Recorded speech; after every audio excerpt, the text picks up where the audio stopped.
Here with me today, I have NASA astronaut Mike Fossum, who is a veteran of three space flights. Welcome, Mike. Thank you for coming to talk with us. Basically, he's three space flights. Two of them were aboard the space shuttle, and then one more recently was aboard a Soyuz. So he knows what that ride is like, and so he's here to talk to us about that. And actually, as of today, is exactly 1 month since you landed. Correct? After 167 days in space.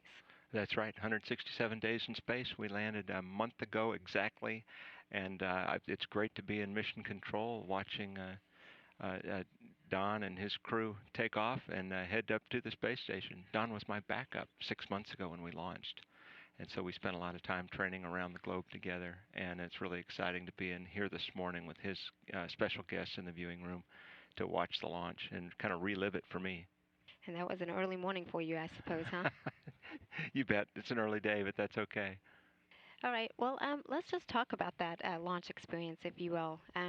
Let's start by what's your day begin? I mean, how is that morning? Well, your days really get messed up during that time as you're leading up to the launch because for them the launch was it was night when they launched roughly, and I don't know the local time there. It was about 6:20 in the evening, seven about 7:30 or so, 7:20 in the evening. Anyway, so that they're about 12 hours out from Houston, and so this one wasn't too bad. They didn't have to do that much of a sleep shift, but the days are just busy, and they'll usually will take a nap because the day ends up being when they launch that time of evening, they'll be really busy late into the night, so they'll take a nap before launch, which is a little hard to do, but you are kind of tired from the launch preparations. We go to Baikonur Cosmodrome in Kazakhstan about 2 weeks before launch to go through the fit checks and final launch preparations. It's also a quarantine period where we're isolated from other people that haven't been screened by doctors to help make sure that we don't launch with a cold or flu or something like that, because that would be really miserable and could affect the mission.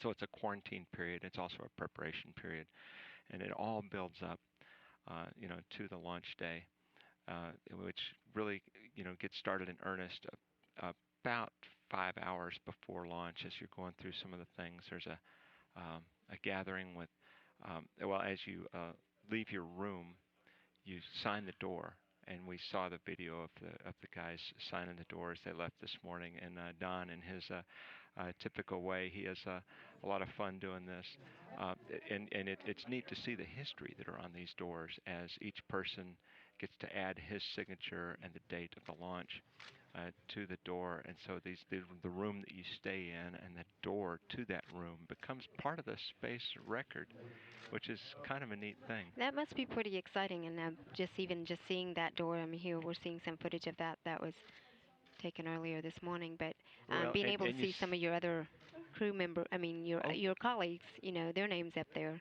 you bet, you bet. And so is Mickey and the boys were there with them, and your spouses and families are there as part of that, as you're actually signing the door and then walking out for there's a ceremonial greeting with a Russian Orthodox priest who gives you a blessing as you head out the door. It's really a special time, and the whole process is just awash in traditions as you walk out of the building playing the music. I don't know what that music is, but it's really cool. And of course, today it was really cold, but the family and friends, your guests that have come to the other side of the globe are there to wave to you.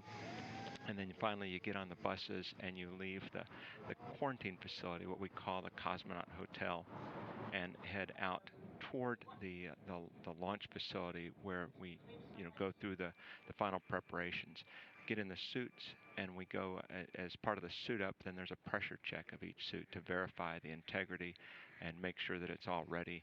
And this is all part of the process that you go through one after the other.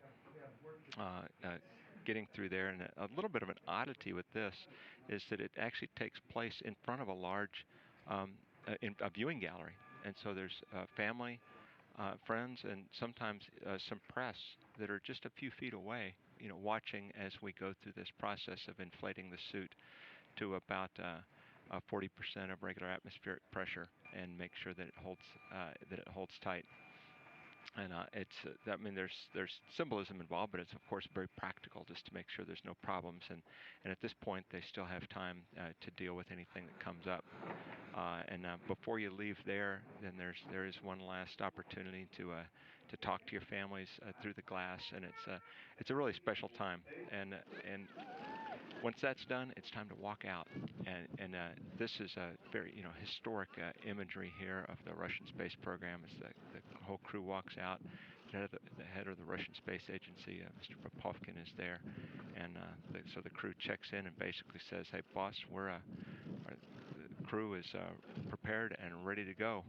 And it's really a neat thing. Of course, the family, friends, and members of the press are watching from alongside there, and it's kind of an iconic image.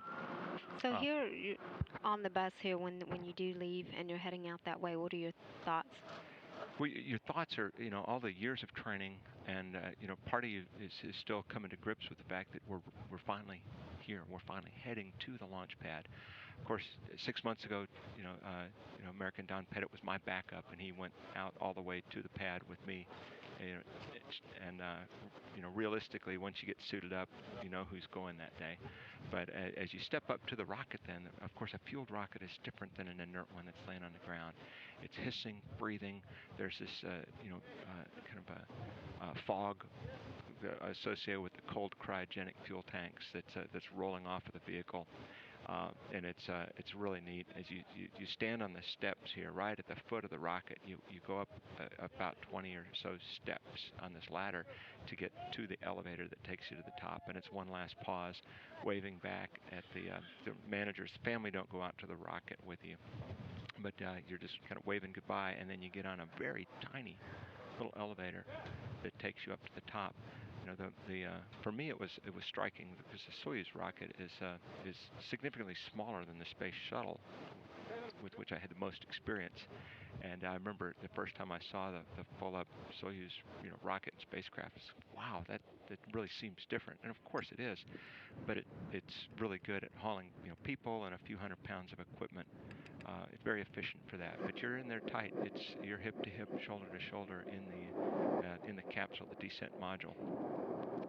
As the rocket starts to roar to life, it seems to take a long time as the engines come up to full speed, and everything kicks in, and then the whole way of being on the pad is different than what we're used to. But it's a gentle liftoff, and it doesn't have. I mean, it's fairly smooth. It doesn't have the kind of popping and crackling that we're used to from solid rocket boosters. Um, and it accelerates smoothly off the pad. It's a lot quieter inside than you would think.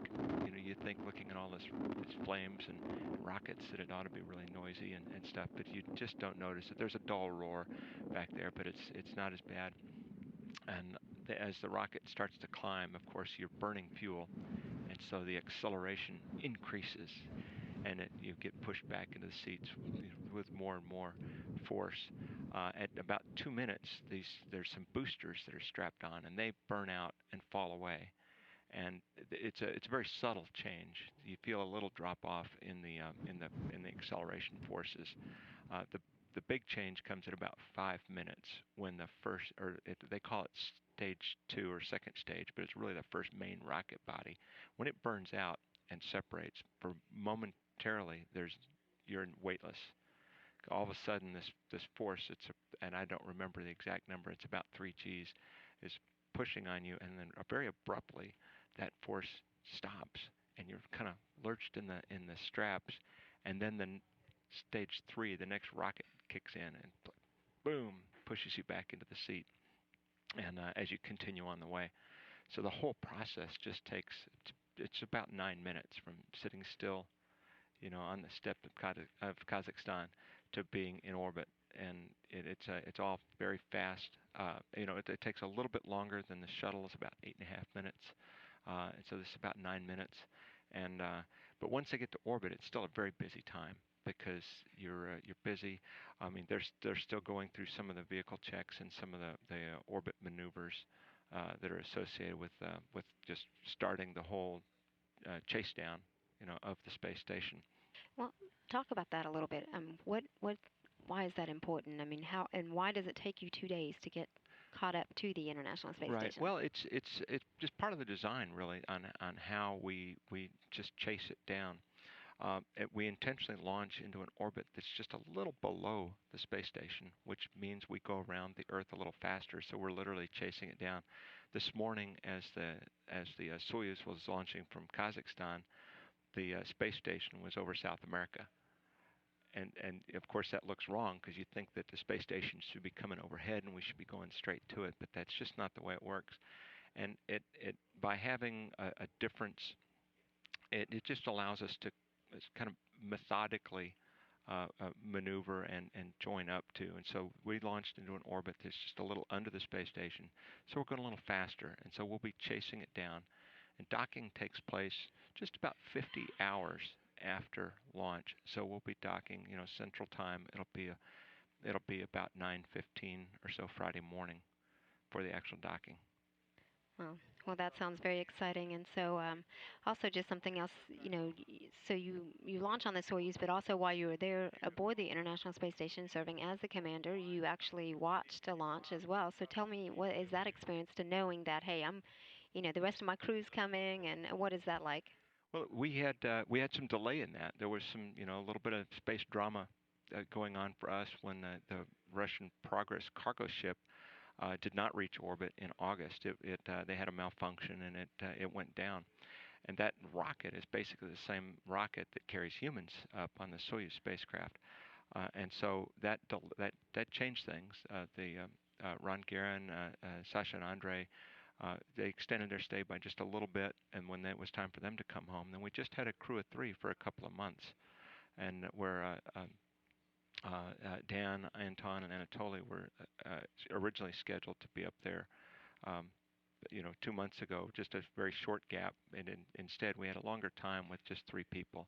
So it was really busy. The space station takes a certain amount of care and feeding, and we were working hard to keep up with the science program and keep everything on track as With just best the we could. three and not the six that you We were originally were going to shorthanded, be having. So, absolutely. So it was a very busy time, but we were by then we were fully up to speed because we'd been in space for a few months, so we were ready for that. And it was a challenge getting everything ready for Dan Burbank and his crewmates to arrive, late as if you will, and they arrived really 6 days before we left, and so we had a very short overlap time or handover time. It was really busy. We uh, Dan Burbank and I joke about not sleeping during that time because there was just so much to hand over, so much to talk about. But it was exciting as we were preparing, and we were actually sending down videos to help with the training or the handover of the different things that we do on the space station. Part of it's the normal, just cleaning filters and water samples, and also payload operations and different stuff.